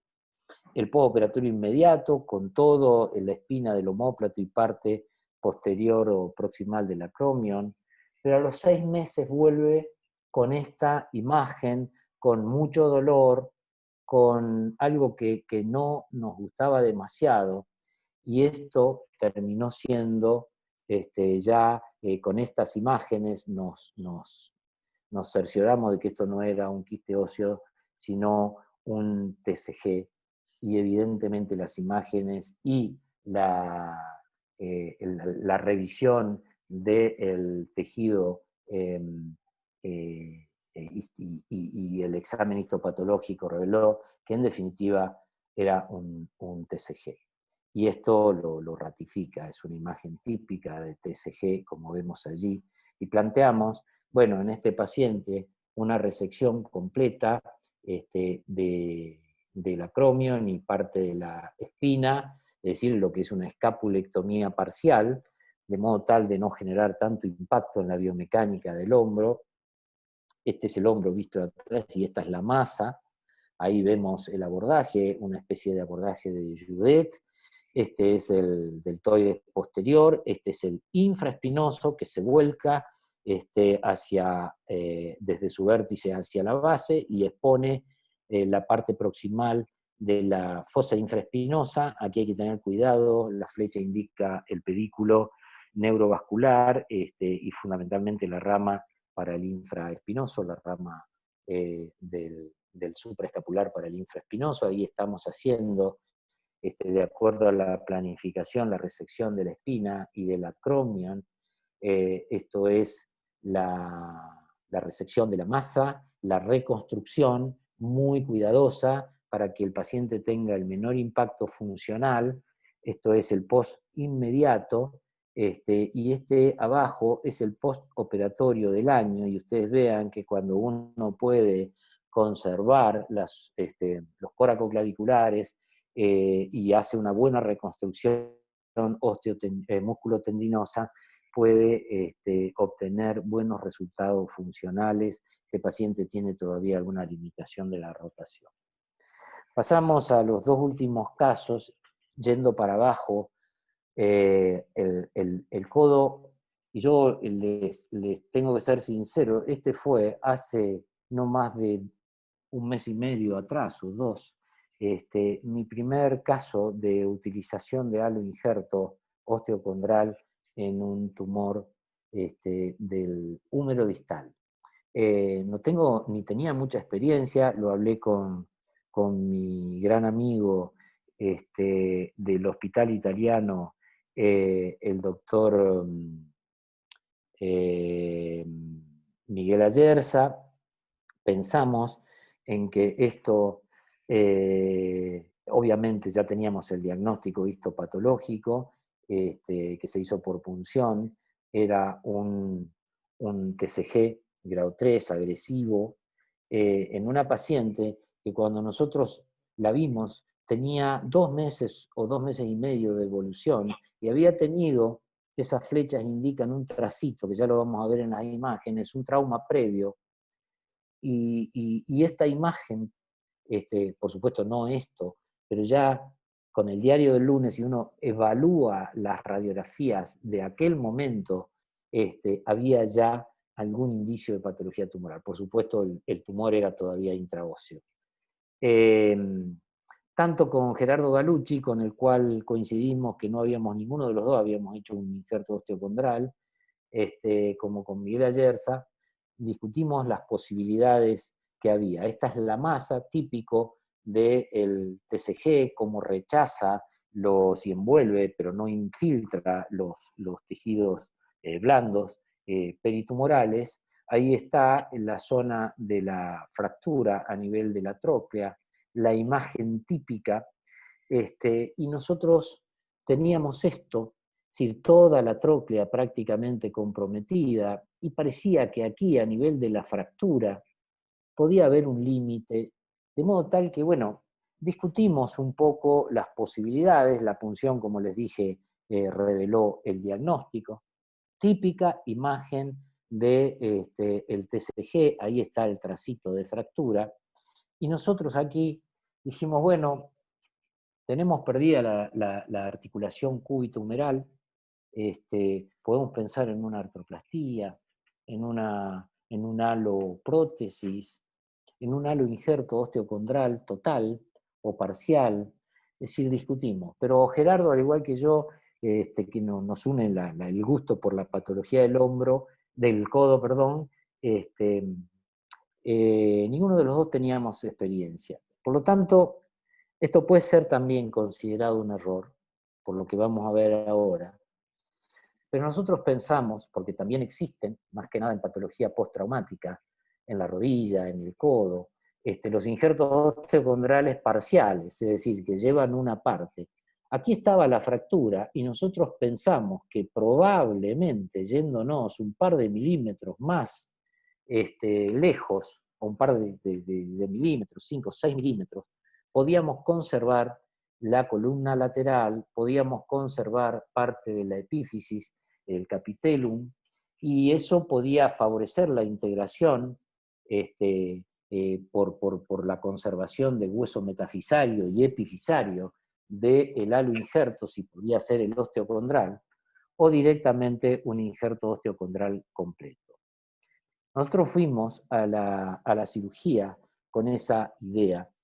Hicimos con asistencia 3D un biomodelo del codo contralateral de la paciente de 50 y pico de años, para medir bien, además de la teleradiografía y de ofrecer al banco una dimensión exacta del donante que necesitábamos, y por suerte lo tenían en el banco, y esto es el donante que usamos, que es un donante sometido, por supuesto, a procesos de esterilización y liofilización, y planificamos un abordaje posterior con el reparo y el cuidado del nervio cubital, respetando las ramas de ahí del músculo cubital anterior. Y aquí vemos ya la zona del injerto donde estaba el nervio del tumor, donde estaba el nervio cubital. Sí, esto tiene una impronta cuando envuelve los tendones o los tejidos blandos, como en este caso el nervio. Y nos fuimos hacia adelante, resecando con partes blandas sanas, por la zona periférica reactiva, a pesar que es un tumor benigno, nos llevamos nosotros, por supuesto, aquí hueso sano y tejidos blandos sanos, y nos fuimos adelante para también tener bajo la vista los elementos neurovasculares que íbamos a tener adelante, y luego llevamos el nervio cubital también, junto con el paquete braquial y el nervio meridiano hacia adelante, e hicimos la osteotomía del olecrano. Como pensamos inicialmente, nos dimos una oportunidad de pasar 5 o 6 milímetros de la zona donde estaba la fractura y hacer la resección inicial y ver qué pasaba. Este es el tumor, este es todo el componente osteocondral del tumor. Y ustedes fíjense que esta es la pieza, ahí todavía había tumor, lo cual significaba que ahí, lo que nosotros en la columna lateral y en el capitellum, había tumor muy pequeño, pero bueno, terminamos haciendo la resección completa, y esto digo, puede también ser un error, porque uno puede diseminar células. Este es un tumor que por ahí nos permite esto, pero estuvimos muy cerca, yo creo, y puede ser discutible si hemos sido oncológicos definitivamente o no. Y aquí en la reconstrucción, como siempre, debe procurar una compresión a nivel del foco de fractura o de unión, la doble placa, y sabíamos que teníamos que llevar parte del complejo ligamentario lateral y medial, sobre todo el cubital, el asa anterior, que es el del halo injerto, y esto es lo que pudimos preservar insertado la tuberosidad anteromedial del cúbito, y luego reforzamos esa unión con fascia lata, que es esto que también reforzaba la cápsula anterior. Y con esto luego hicimos la reconstrucción también del lado lateral, y vemos que a nivel del lado lateral teníamos más complejo ligamentario del receptor, y por lo tanto no necesitábamos fascia lata, pudimos hacer una muy buena reconstrucción, la osteosíntesis, y este es el montaje y el control intraoperatorio, que ahí vemos tanto de la osteotomía como de la unión. Esto es, por supuesto, muy suave en el momento, en el intraoperatorio. Las medidas antropométricas del dador fueron bastante similares, como vimos. Esto llevaba 40 días, ya hay algunos signos ahí de puente, también aplicamos injertos, por supuesto todavía no estaba consolidado, hoy lleva 2 meses aproximadamente, y esto está incorporándose a nivel de la Unión. Por supuesto, vemos que el tamaño, las medidas, como a veces puede no ser perfecta, se ajusta bastante a lo que era. A los 45 días, la paciente está trabajando con una férula articulada. Esto puede necesitarse o no, pero preferimos usarla, y en el consultorio de terapia está logrando cada vez un poco más rango de movimiento esta señora. Y finalmente vamos más atrás, y yo creo que hay mucho para discutir de cada caso y después podemos responder las preguntas. Esto es también un tumor epifisario, 37 años, tiene todas las fichas puestas para un TCG. Una señora de Bolivia, del país que nos está recibiendo hoy, que tuvo que viajar de Argentina a ver a su familia y arreglar unos temas familiares, y luego volvió, pero tardó 3 o 4 meses, y fíjense qué diferencia hay entre la masa que veíamos antes de su viaje y cómo evolucionó esto. Por supuesto que los estudios de imágenes, de reconstrucciones tomográficas, etcétera, son típicos del tumor de célula gigante, que obviamente fue diagnosticado por biopsia. Los tejidos blandos, los tendones, los vasos, los nervios son rechazados por la masa y nunca infiltrados. Este es el abordaje, un abordaje radiodorsal amplio, bien amplio, porque la masa protruía más hacia el dorso, y esto es el reparo de los elementos nerviosos. Este es el nervio radial sensitivo, aquí está el paquete vascular en la parte palmar, y todos los tendones flexores, aquí vistos. Esto es lo que decíamos antes, toda la marca, porque el tendón va envolviendo a los tendones, que va envolviendo, y queda la impronta en la masa tumoral. Esto es también ya la resección de la masa, un poco más de lo mismo, la cara condral de la resección, y bueno, hicimos de nuevo el mismo procedimiento. Es muy importante el reparo del complejo ligamentario del fibrocartílago triangular, la cápsula dorsal, la cápsula volar, y por supuesto deberemos hacer primero lo volar y la reconstrucción radio del complejo del fibrocartílago, que trae también parte del halo injerto y también un manguito capsular, y luego lo volcamos, hacemos la reconstrucción ósea con mucha compresión, en este caso con una sola placa, bastante fuerte, y finalmente la reconstrucción de la cápsula dorsoradial, que esto es también fascialata que usamos para reforzar esa zona de la cápsula que es bastante débil para que no se rompa.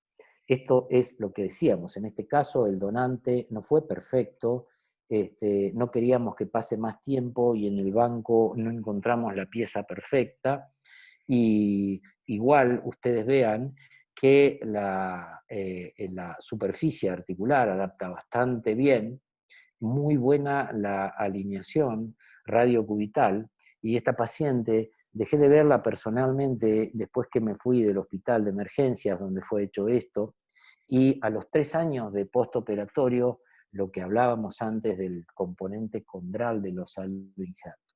Es una paciente que los chicos del hospital que siguen viéndola me mandaron esta foto con un injerto incorporado, pero evidentemente con una caída del componente condral y por supuesto una traslación por inestabilidad del carpo, pero que la paciente sigue tolerando y bastante bien, porque como hablábamos antes, son articulaciones denervadas, puesto que el halo injerto es denervado, y bueno, a futuro podrá uno resolver esto con una artrodesis si es que lo necesita, que yo creo que sí. Esto lo muestro porque la reconstrucción del radio distal en TCG o en osteosarcomas menos frecuentes, siempre nos traía el problema cuando usábamos técnicas de reconstrucción con peroné con la clásica técnica de Fogg, que era un peroné libre, no vascularizado, o aún con el peroné vascularizado usando epífisis proximal.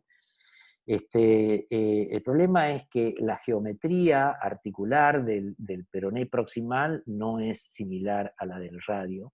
Es imposible que la articulación que neoformamos sea estable. Y también es cierto que la reconstrucción tenía siempre el problema de la inestabilidad radiocubital. Yo me acuerdo que el querido José Rotella había presentado una serie de casos y había aconsejado hacer directamente una cirugía de Capagni entre el cúbito receptor distal y el halo injerto o el peroné vascularizado o libre para evitar este problema. Y esta técnica, con el componente blando de gran parte del fibrocartílago, más el componente que uno puede reinsertar al halo injerto, nos da mejor construcción y mejor estabilidad. Por supuesto que hay que verlo esto con el tiempo, todos estos halo injertos que son relativamente cortos, los postoperatorios, ustedes ven 3 años, 4 años, 1 año, meses, etc. Esto no tiene un valor desde el punto de vista de una definición categórica del comportamiento final del halo injerto. Pero sí es una alternativa para la reconstrucción en miembro superior y en miembro inferior también, y es atractivo desde el punto de vista técnico en cuanto a la reconstrucción. Los haloinjertos entonces son de primera elección en nuestra práctica en reconstrucciones oncológicas con defectos osteoarticulares masivos, no, por supuesto por resecciones oncológicas, no usamos los intercalares. Estos tienen propiedades osteoinductivas, osteoconductivas y osteogénicas también. Los procesos de integración llevan mucho tiempo. Hay un periodo de 1 año donde hay que tener mucho cuidado porque la integración completa del injerto y la formación de nuevo hueso a partir de los procesos de neoformación desde el huésped, evidentemente todavía no se han completado. Y hay un periodo de 5 meses, 6 meses, 4, 8 meses, donde uno tiene que tener cuidado con las cargas, porque ahí el injerto está débil, razón por la cual también es muy importante hacer una buena osteosíntesis. Entonces, como dije, la compresión a nivel de la unión es vital, el componente condral es de más difícil integración que el componente óseo, no siempre se completa y su deterioro es más que frecuente. Y en la reconstrucción del hombro, la inestabilidad de estos haloinjertos es la regla. Por lo tanto, si se trata de aloprótesis en personas de más de 50 años, 45 50 años para arriba, nosotros hoy hacemos aloprótesis, pero con prótesis reversas de hombro, que es la única manera de estabilizar mecánicamente estos injertos. Bueno, muchas gracias por la atención y si hay preguntas después las responderemos. Miguel, muchísimas gracias, excelente charla. Todavía no ha llegado ninguna consulta. Vamos a continuar, por favor, con Jorge y después le hacemos las preguntas. Muchas gracias. Perfecto.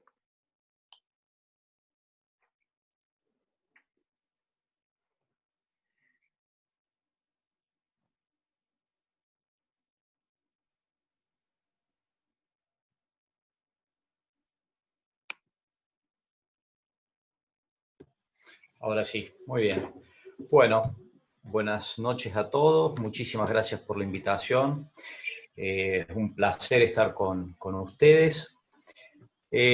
Básicamente mi presentación es la utilización de la microcirugía en la reconstrucción de los defectos de resección oncológica. Tenemos que tener en cuenta, como ya vinieron hablando tanto Miguel como Ezequiel, que los principios de tratamiento de los tumores deben ser basados siempre con un equipo multidisciplinario. Y en el hospital donde yo trabajo, en el Hospital Italiano de Buenos Aires, el sector de cirugía oncológica, donde el jefe es el doctor Miguel Ayerza y el equipo, es un equipo que actualmente presenta una gran experiencia con más de 90 publicaciones a nivel en PubMed, por lo tanto no son solamente referentes nacionales en nuestro país, sino que también son referentes a nivel internacional. Y eso es lo que me ha permitido a mí ir trabajando en conjunto con ellos para mostrar algunos de los casos que vamos a mostrar. Pero básicamente el objetivo de la charla específicamente es cuál es la aplicación de la microcirugía en la reconstrucción de los defectos post-resección oncológica.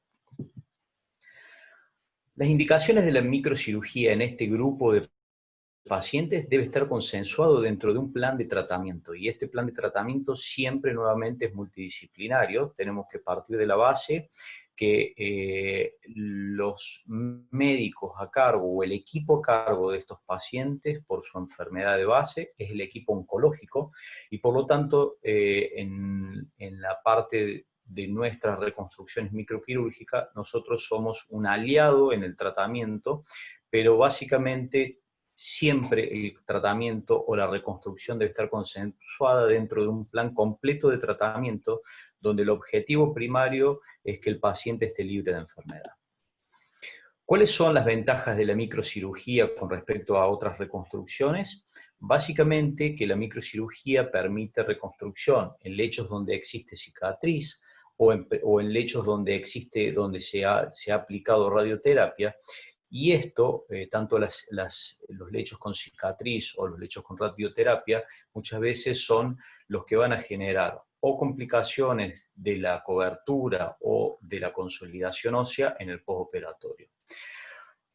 Otra de las ventajas de la microcirugía es que se puede trabajar con el principio de la reconstrucción igual a igual, es decir, que de acuerdo al defecto que podamos tener, vamos a poder hacer esa reconstrucción, es decir, cuando tenemos un defecto de cobertura, vamos a poder dar una cobertura de la calidad en la que se ha perdido, o cuando tengamos un defecto articular, sobre todo a nivel de la mano, vamos a poder reconstruir con una articulación con todos los elementos que han sido resecados.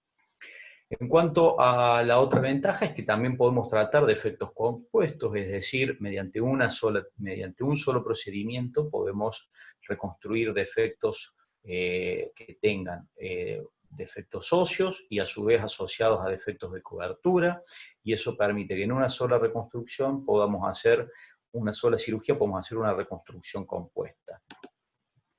Vamos a ver algunos casos, y básicamente son 3 casos donde vamos a mostrar algunos ejemplos. Este es un caso 1, una mujer de 26 años, que es diestra, que es estudiante de odontología y que tuvo un tumor en el tercio distal del antebrazo derecho, inicialmente diagnosticado como un tumor benigno, tuvo 3 resecciones y la última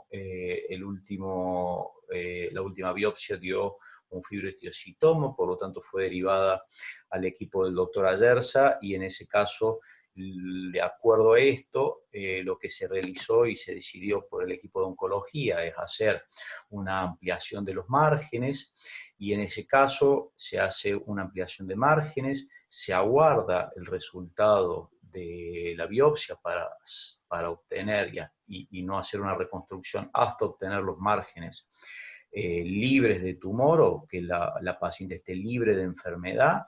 Y una vez que tenemos eso, que se da en transcurso aproximadamente entre el 10 y el 15º día, nosotros lo que nos encontramos es con un defecto compuesto, donde principalmente hay un defecto de cobertura, que es más importante, y un defecto a nivel del extensor propio del índice y del extensor común de los dedos. Entonces, lo que planificamos en ese momento es una cobertura. Para eso hacemos lo que hicimos un colgajo faciocutáneo. El colgajo faciocutáneo que elegimos es el colgajo anterolateral de muslo. Buscamos el vaso en el que va a ser receptor y al que vamos a aplicar los vasos de ese colgajo. Hacemos la planificación. Esta planificación la hacemos mediante un mapeo Doppler para poder tener una idea preoperatoria de dónde vamos a encontrar las arterias perforantes a nivel del muslo, y comenzamos con la disección. En este caso es un colgajo faciocutáneo que no fue adelgazado porque no fue necesario por el ancho o el espesor que tenía en el antebrazo esta paciente. Por lo tanto, esto se pasó directamente. Eso da una cobertura que permite tratar el primer defecto que tenemos de una manera relativamente cosmética en una paciente joven. Y secundariamente hicimos una reconstrucción del aparato extensor. Esa reconstrucción del aparato extensor decidimos hacerla en dos tiempos, fundamentalmente para poder tratar algunas rigideces que la paciente tenía. Entonces colocamos unas varillas de silicona. La paciente hizo rehabilitación con varillas de silicona para poder tratar las rigideces principalmente articulares a nivel de los dedos. Y una vez pasado las 8 semanas, hicimos la reconstrucción con injertos de tendón a nivel de la vaina, de la neovaina formada por las varillas de silicona. Y el resultado, el resultado que la tensión que buscamos intraoperatoria, reconstruir tanto el extensor propio del índice como el extensor común de los dedos, y después mediante un tratamiento inicial de rehabilitación con férulas dinámicas, obtenemos a los 2 años final este resultado con un quick dash de 20 para una reconstrucción en una paciente con una futura profesión manual. El segundo caso es un caso que ya mostró Ezequiel. Básicamente es un hombre de 74 años, y en este caso el principio o la idea de mostrar es básicamente mostrar la reconstrucción, donde uno lo que define de igual a igual o de like with like, donde este paciente, un paciente diestro de 74 años, aún en actividad laboral, como bandoneonista vivía de eso, presenta ese carcinoma de células escamosas en pulgar derecho. El paciente tenía como antecedentes y diagnóstico arteriopatía periférica, pero no era tabaquista. A pesar de eso, a pesar de la edad y a pesar de los antecedentes, fundamentalmente y en consenso con el paciente, decidimos avanzar sobre una reconstrucción lo más fina posible para poder permitirle a este paciente retomar su actividad laboral. Entonces, una vez que se hizo esta resección, que se hizo por el equipo de oncología, luego de que en ese momento se hace el estudio histopatológico, la congelación, que muestra una pieza con márgenes libres de tumor, se decide hacer la resección, y en ese caso lo que se hace es una reconstrucción microquirúrgica con una transferencia parcial del hallux, es decir, una transferencia ónico-osteocutánea del hallux. Esa es una vez colocado y hecho el insetting del colgajo y el cierre de la zona dadora, y los 2 años de seguimiento con un resultado aceptable para la parte cosmética. pero sobre todo un resultado aceptable en la parte funcional, con un Quick Touch de 4, a nivel de la zona dadora una OFAS a 90, es decir, un muy buen resultado también en la zona dadora, sin movilidad, y fundamentalmente el paciente que puede retomar nuevamente su actividad laboral.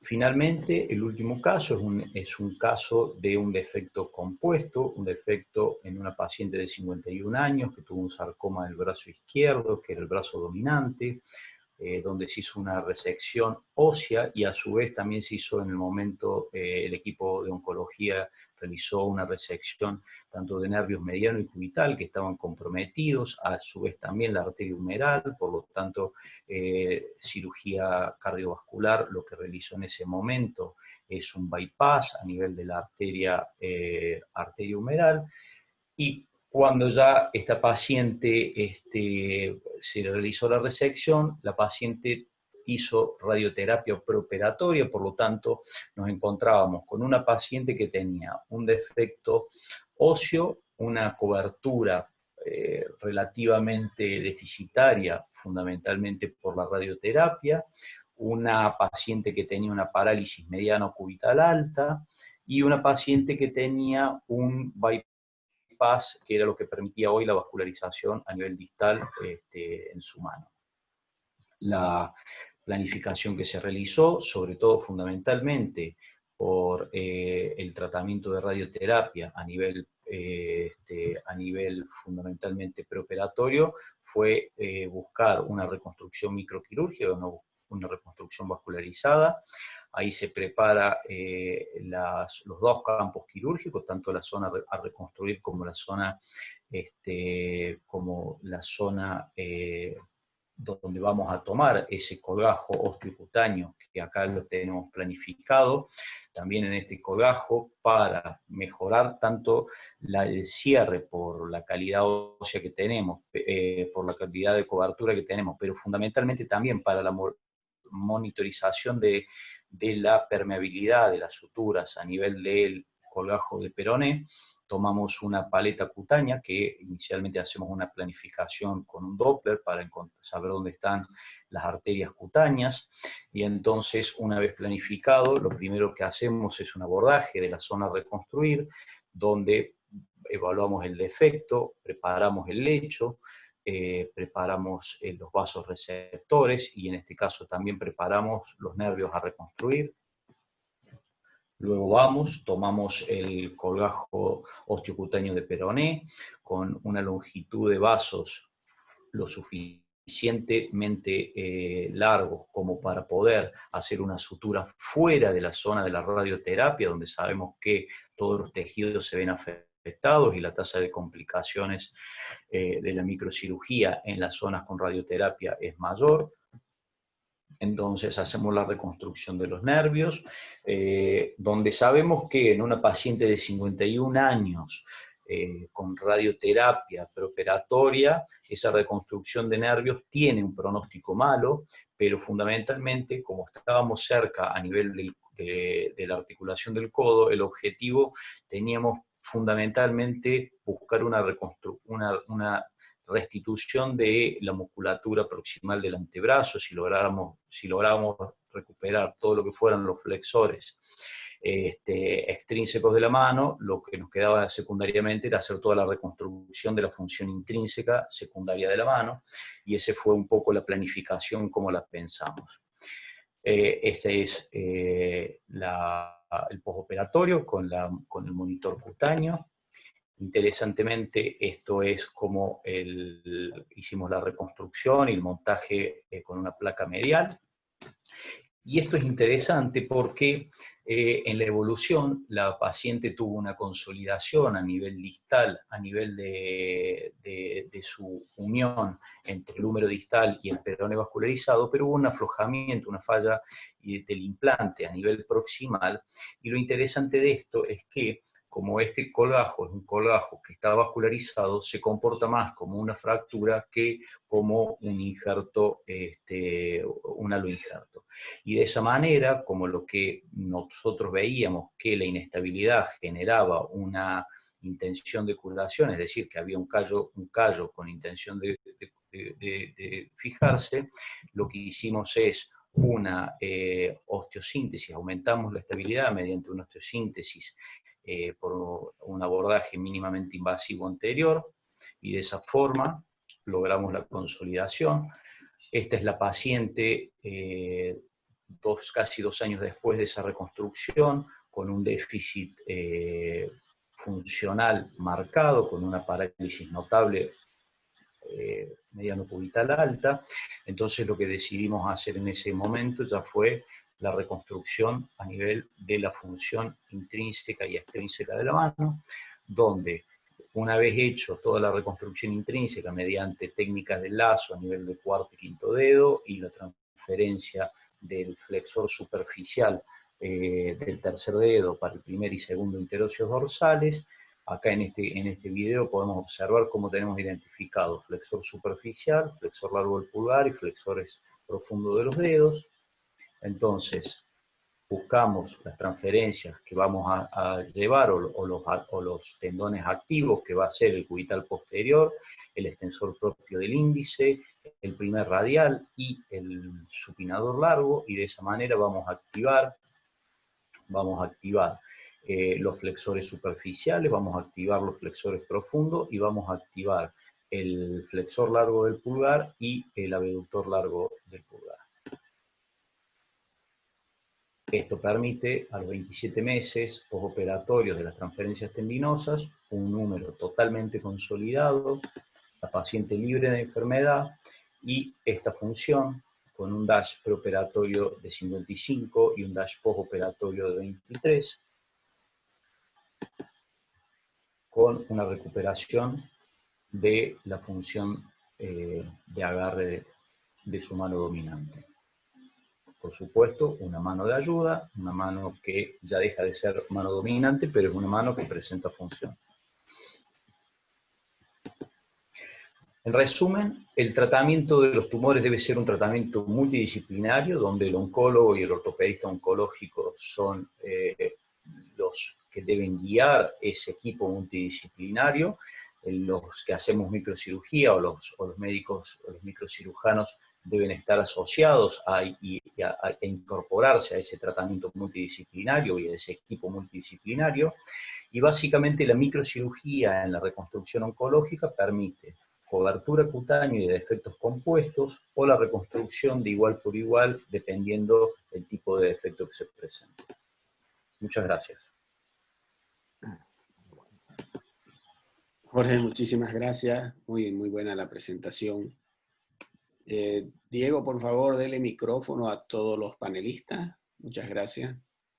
Y no ha llegado hasta el momento ninguna pregunta. Todo ha sido muy claro. No tenemos ninguna pregunta. Doctor Juan Carlos, pasamos con usted, por favor. Felicitarlo a todos los exponentes, excelente presentación, una vasta experiencia. Miguel, autor de libros de muchos años que se dedica a tumores en la mano. Miguel, en relación al tumor de células gigantes, ¿qué plan B tiene cuando no hay un aloinjerto para el tumor de radio distal? Normalmente, ¿qué hacías antes? ¿Cuál es la experiencia? ¿Plan A, plan B? El plan B que uno tiene siempre en mente, y que en algunos casos también puede ser plan A, es la utilización de un peroné vascularizado que nos trae dos problemas. El problema de la geometría articular, como dijimos, por supuesto el peroné vascularizado tomando epífisis proximal, y el otro problema es el de la estabilidad radiocubital, que eso me interesaría después también que Jorge nos diga algo. Nosotros lo hemos utilizado cuando tenemos defectos metafisarios o defectos metáfiso-epifisarios tumorales o por defectos postraumáticos, muchas veces utilizando el peroné y haciendo directamente una artrodesis radiocarpiana, o sea, entre el peroné, la epífisis del peroné y el carpo. Si lo usamos en ese caso como reposición de stock óseo, usamos la epífisis proximal y optamos por la artrodesis, precisamente porque no hay congruencia articular como la que podemos lograr con un halo injerto. Y lógicamente, por más que nosotros hagamos una artrodesis, vamos a seguir teniendo seguramente algún problema con la estabilidad radiocubital. Por lo tanto, ahí hay que ingeniarse para hacer algún gesto, sea lo que proponía el doctor Rotella, o algún gesto destinado a estabilizar la radiocubital, pero no es tan simple. Por eso yo quería en este aspecto también charlar y preguntarle a Jorge cuál es su experiencia con el peroné vascularizado en la reconstrucción del radio distal, porque esta pregunta que vos me haces, Juan Carlos, es una pregunta que surge muchas veces en las reconstrucciones. Y esto tiene sus bemoles, tiene sus problemas, sobre todo a nivel de la estabilidad radiocubital. Así que Ezequiel o Jorge, si también pueden aportar algo al respecto, me gustaría que tu pregunta también se traslade a ellos, ¿no? Perfecto. Sí, perfecto, Miguel. A ver, cuando uno hace la reconstrucción con peroné, habitualmente, en el hospital la primera elección es el halo injerto osteocondral y en principio las reconstrucciones que hemos hecho con peroné vascularizado han sido en algunos fracasos, pocos, pero han sido en algunos fracasos de los injertos osteocondrales. Con respecto a la inestabilidad radiocubital, que básicamente es una realidad, cuando uno hace el peroné, básicamente es un paciente que ya ha tenido múltiples cirugías, por lo tanto, y cuando coloca el peroné vascularizado, no existe una articulación entre el peroné y el radio, ya no hay un problema básicamente articular. Por lo tanto, lo que hemos manejado inicialmente en los casos que todavía tenían un cúbito distal, es ver la evolución de los pacientes y tratar en consecuencia. La inestabilidad en esos casos del cúbito distal, yo creo que no tiene mucha solución porque no hay una articulación a nivel distal, y entonces en un paciente sintomático que tenga inestabilidad radiocubital distal, creo que la solución tiene que ser un antebrazo de un hueso. Esa es la solución o la mejor solución. Uno puede planificar reconstrucciones y microquirúrgicamente puede planificar alguna reconstrucción, sobre todo la transferencia de alguna articulación metatarsofalángica para reconstruirla, pero me parece que esto sale de... estamos dentro del contexto de un paciente oncológico y no postraumático, entonces me parece que hay otros objetivos en el paciente oncológico, que es la evolución libre de enfermedad a largo plazo, más que la reconstrucción funcional del paciente que tiene una secuela postraumática. Perfecto, Jorge. O sea que estarías usando, estarías usando la transferencia vascularizada con epífisis proximal para conservar la articulación distal con un hueso, con un solo hueso. No. Lo harías, las transferencias que hemos hecho, o sea, los colgajos de peroné que hemos hecho para reconstrucción del radio distal, es artrodesis a primera fila, dejando la mediocarpiana libre para tener algún rango de movilidad. Sí, claro, Pero, sí. pero Sí. es artrodesia primero, no es con epífisis proximal de peroné. Bien, bien, bien. Y utilizarías para reponer stock de hueso el peroné haciendo un antebrazo de un solo hueso, en el caso de que tengas que... Sí, Porque en el vos caso, hablaste, exacto. en el caso de que uno tenga En el caso de que uno tenga inestabilidad, posibilidad de porque la pregunta va a esto, porque yo también pienso exactamente como vos, que el problema de la inestabilidad radiocubital es insoluble, porque no hay manera. Y hablando con José Rotela, él me decía, bueno, pero hacemos una Kapanji y inclusive a partir de la Kapanji resolvemos el problema de inestabilidad y también aportamos vascularización al radio distal. Yo me acuerdo que siempre hablaba de esto, José. Pero evidentemente no resolvemos el problema, trasladaríamos la inestabilidad a nivel un poquito más no proximal, porque nada más.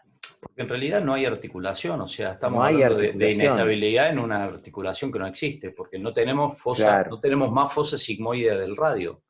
Entonces, sí, al no claro. tener fosa sigmoide del radio, la inestabilidad, a ver, uno podría pensar en hacer algún tipo de reconstrucción, por ejemplo, a lo Bryan Adams, pero no hay fosa sigmoide, o sea, no tenemos articulación. No hay articulación.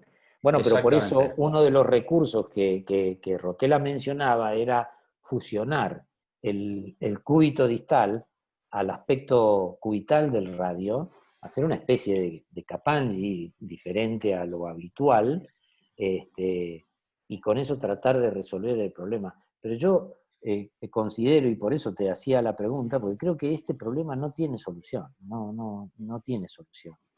Yo creo que no, y creo que tampoco, a ver, estos pacientes, en un momento vos dijiste que muchos de estos pacientes que se tratan y que tienen problemas articulares, en realidad, a ver, por la cirugía, por los tratamientos, tienen, básicamente son articulaciones neuropáticas. Entonces, Sí, claro. esta inestabilidad en estos pacientes, yo tengo mis dudas que sean realmente, finalmente sean sintomáticas. Entonces, en principio, por ahora, de los que hemos hecho, pero que no son muchos, porque la verdad que el equipo de oncología tiene buen resultado con los aloinjertos, sí, tiene muy buen resultado con los aloinjertos, o sea, pero los que hemos rescatado con algún peroné, en ningún momento hemos tenido que trabajar sobre la radio cubital inferior, a pesar de que llevan algunos años ya de tratamiento. Por lo tanto, yo creo que ante esa situación la solución definitiva es el antebrazo de un hueso. De un hueso. Perfecto. Llegaron dos consultas. Hacer una pregunta, Miguel, porque en muchos países o ciudades no tienen banco de hueso y no tienen las condiciones incluso para hacer este tipo de cirugía, microcirugía o algo injerto, ¿no? Entonces, por eso le preguntaba el plan B, que normalmente se lo hace en muchas partes con el tema del peroné. Y interesante era la posición esa de Saúl Kapanji para en un segundo plano, si es que se podía hacer, digamos. Llegaron dos consultas, doctor Suárez. Una del doctor Marcelo Gumiel, felicita a los participantes y consulta a Jorge, ¿cómo mantiene la permeabilidad de la anastomosis vascular? La pregunta va al tratamiento postoperatorio o a las medidas postoperatorias, me imagino. Sí. Bueno, nosotros lo que tenemos protocolizado básicamente es el paciente sigue con heparina de bajo peso molecular con dosis profilácticas y con aspirina 100 gramos, 100 miligramos como antiagregantes cada 24 horas.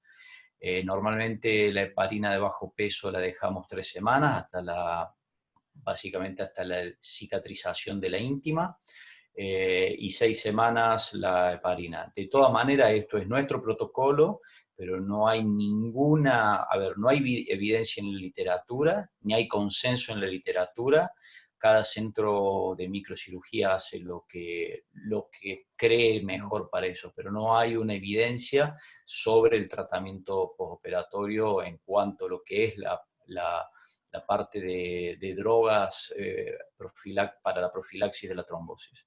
Perfecto. Y por supuesto, eso sí, un control las primeras 72 horas, un control cada 3-4 horas con Doppler, y en el caso de fracaso de Doppler o clínicamente que uno vea un problema, el paciente vuelve a quirófano. Tenemos una consulta más de Matías Rojas. ¿Le ha pasado de fracasar y perder el injerto cutáneo? El que no perdió un injerto no hace microcirugía. Sí, exactamente, pasa. Así como a cualquiera de nosotros que hacemos una fractura podemos tener una pseudoartrosis, no deja de ser una complicación.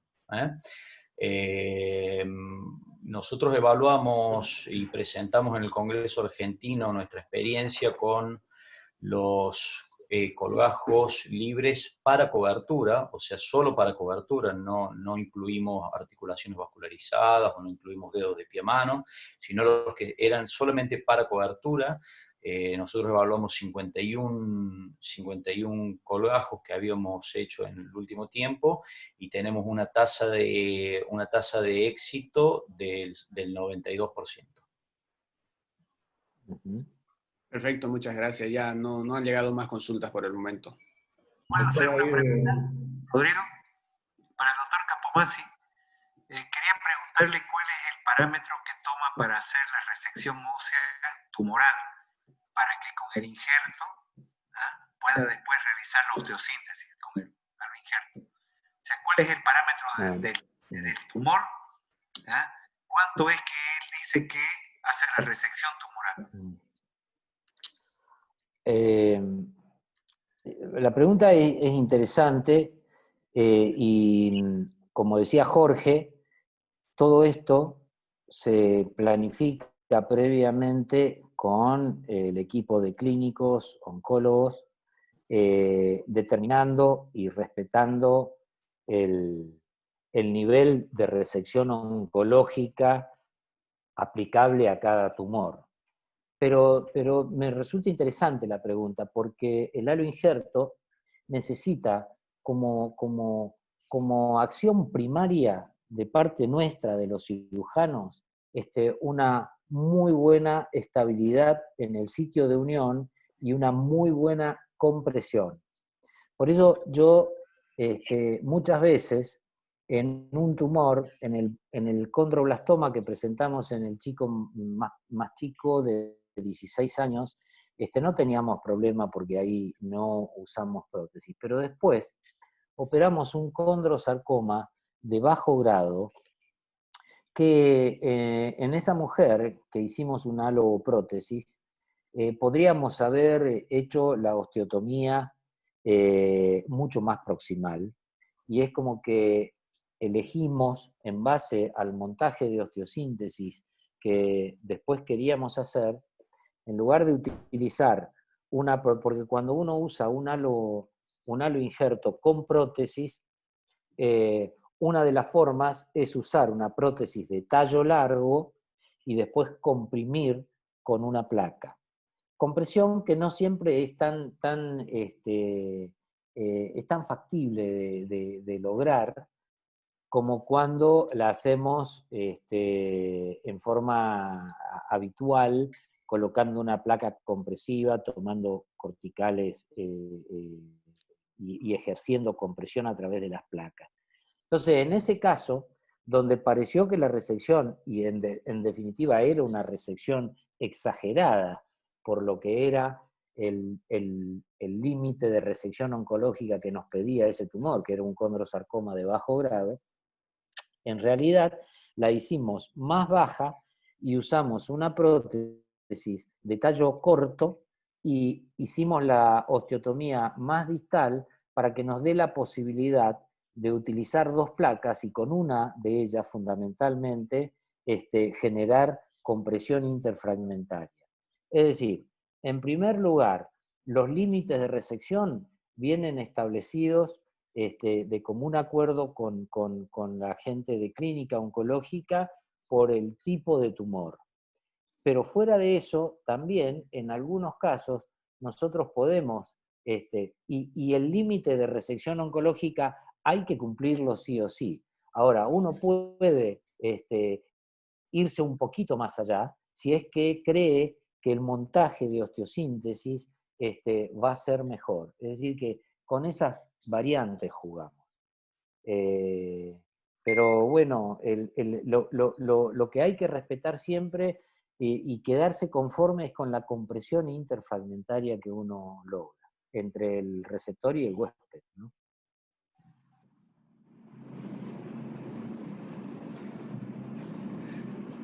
Miguel, ¿todavía tiene alguna chance la centellografía para hacer el estudio previo con el SPECTAC, digamos, combinado a la tomografía, a la centellografía, para hacer una programación también de eso y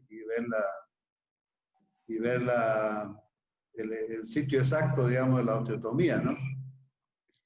Sí, bueno, el límite de resección tumoral depende de la agresividad y la estirpe del tumor. Me refiero a nivel óseo, porque por supuesto hay que valorar el hueso y todo el entorno de partes blandas, y uno debe ser oncológico tanto en la resección ósea como en la resección de partes blandas. Y eso lo estudian más y lo definimos más con los oncólogos. De todas maneras, los niveles de resección para los tumores, en realidad, si bien se pueden hacer a través de SPECT, nosotros los evaluamos y los fijamos muchas veces junto con los oncólogos en base a la imagen comparativa entre la radiografía que nos muestra la sombra tumoral, sobre todo la endomedular, y la imagen de la resonancia.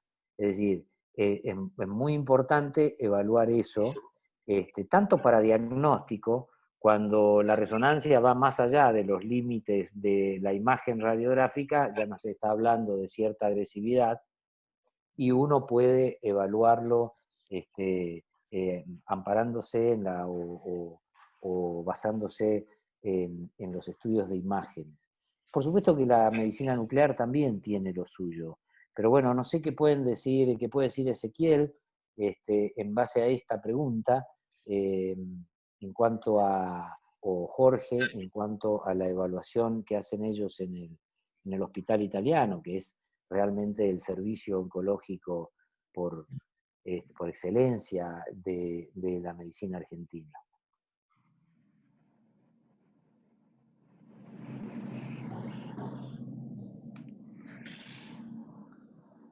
Muy bien. ¿Están todavía Ezequiel y...? Sí, yo estaba viendo, sí que estaba. A ver, básicamente un poco lo que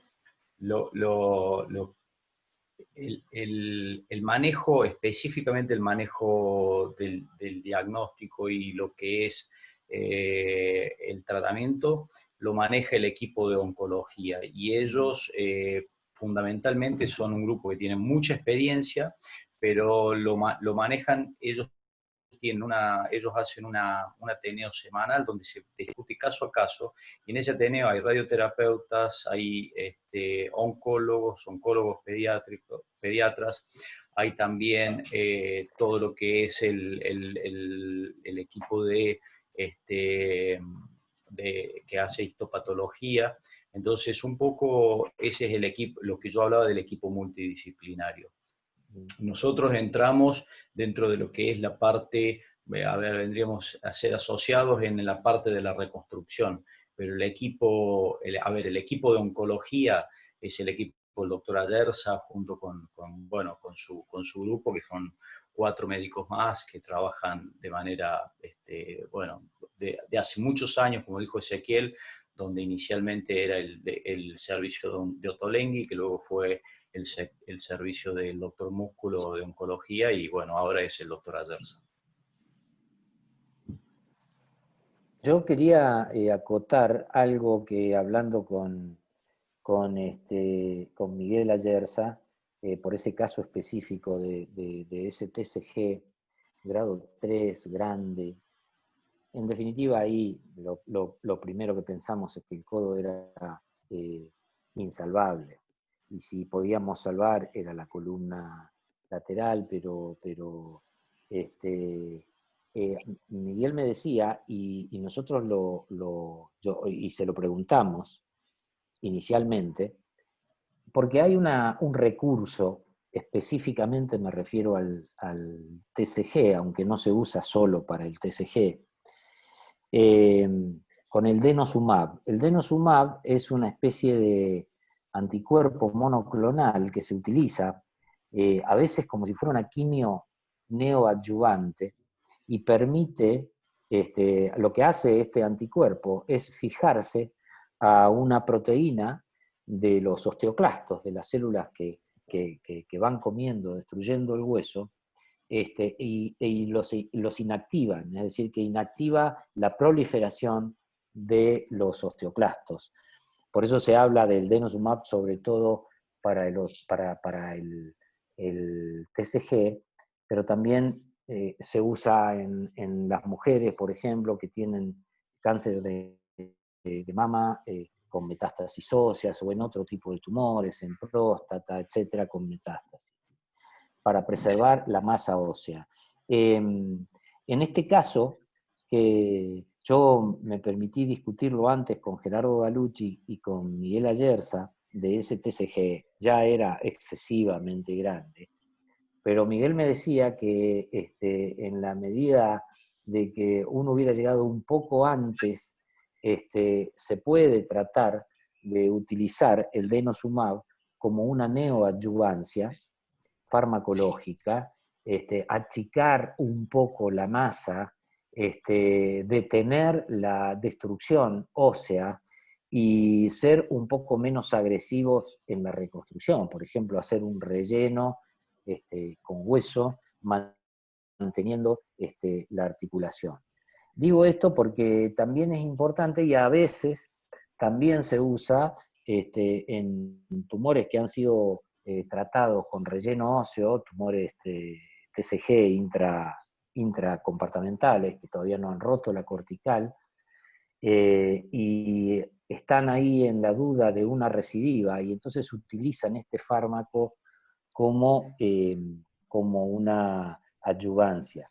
Pero también se puede utilizar como neoadyuvante en la cirugía. Este es un dato que me aportaba Miguel y es interesante, y uno lo puede tener en cuenta para no ser tan agresivo o disminuir la agresividad de la propuesta reconstructiva, ¿no?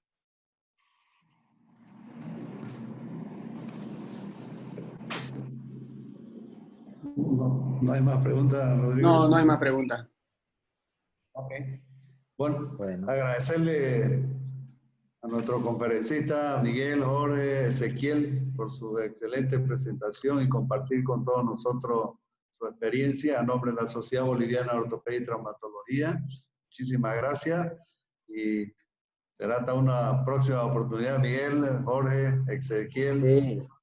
Muchísimas gracias por la invitación, muchas gracias a todos y un placer haber estado esta noche con ustedes. Igual, gracias por todo y saben que pueden contar con nosotros cuando podamos aportarles algo, y estamos gustosos de compartir estos momentos. Sí. Muchas gracias. No, muchas gracias a todos. Hasta luego, buenas noches. Hasta luego, buenas noches.